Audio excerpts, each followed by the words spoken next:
खतरनाक रीछ और उनके हमलों से कई हलाकतें। जी हां, बिल्कुल।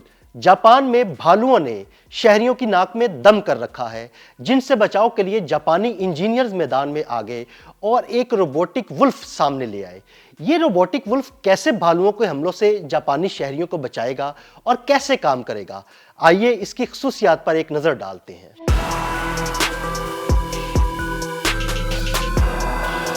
ये है रोबोटिक भेड़िया, जिसका नाम है मॉन्स्टर वुल्फ। धात से बना और खौफनाक भेड़िया जिसे होकाइडो की कंपनी ओटात्सुकी ने तैयार किया है। ये कोई आम रोबोट नहीं, बल्कि वो रोबोटिक दरिंदा है जो किसी भी जानवर के करीब आने पर फौरन जाग उठता है। इसकी आंखें सुर्ख रोशन हो जाती हैं, सर इधर उधर घूमने लगता है, इसकी नीली रोशनियां चमक उठती हैं और फिर 50 से ज्यादा मुख्तलिफ आवाजों में से कोई एक जोरदार धाड़, चीख या अलार्म बजता है, जिसकी आवाज इतनी ऊंची होती है जैसे किसी गाड़ी का तेज हॉर्न हो।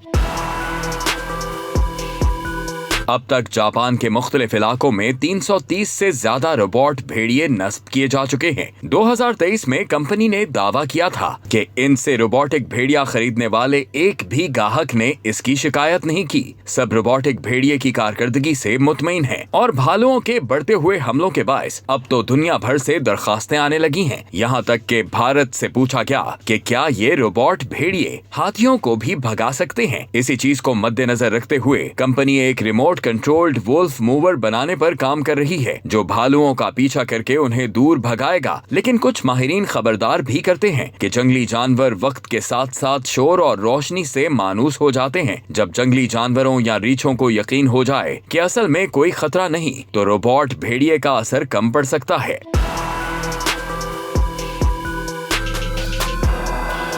2023 से 2024 के दौरान जापान में भालुओं के हमलों में खतरनाक हद तक इजाफा हुआ, जिनमें 13 अफराद हलाक और 235 जख्मी हुए। कई इलाकों में सूरत हाल इतनी संगीन हुई कि फौज को भी मदद के लिए बुलाना पड़ा और हुकूमत ने कवानीन तब्दील करके पुलिस को जरूरत पड़ने पर भालुओं को गोली मारने का इख्तियार भी दे दिया। दूसरी जानिब तहकीकी इदारों ने खबरदार किया है कि 2027 में भालुओं की पसंदीदा खुराक बैच नट की पैदावार बहुत कम हो सकती है और जब ये खुराक नायाब होती है तो भालू शहरों और खेतों का रुख करना शुरू कर देते हैं। यानी आने वाले सालों में रीछों के हमले मजीद बढ़ सकते हैं। वाज़ेह रहे कि जापान में ये तजुर्बा 2016 में भी किया गया था, लेकिन उस वक्त ये नाकाम हो गया था। लेकिन अब जब दोबारा ये तजुर्बा किया गया तो कामयाब रहा।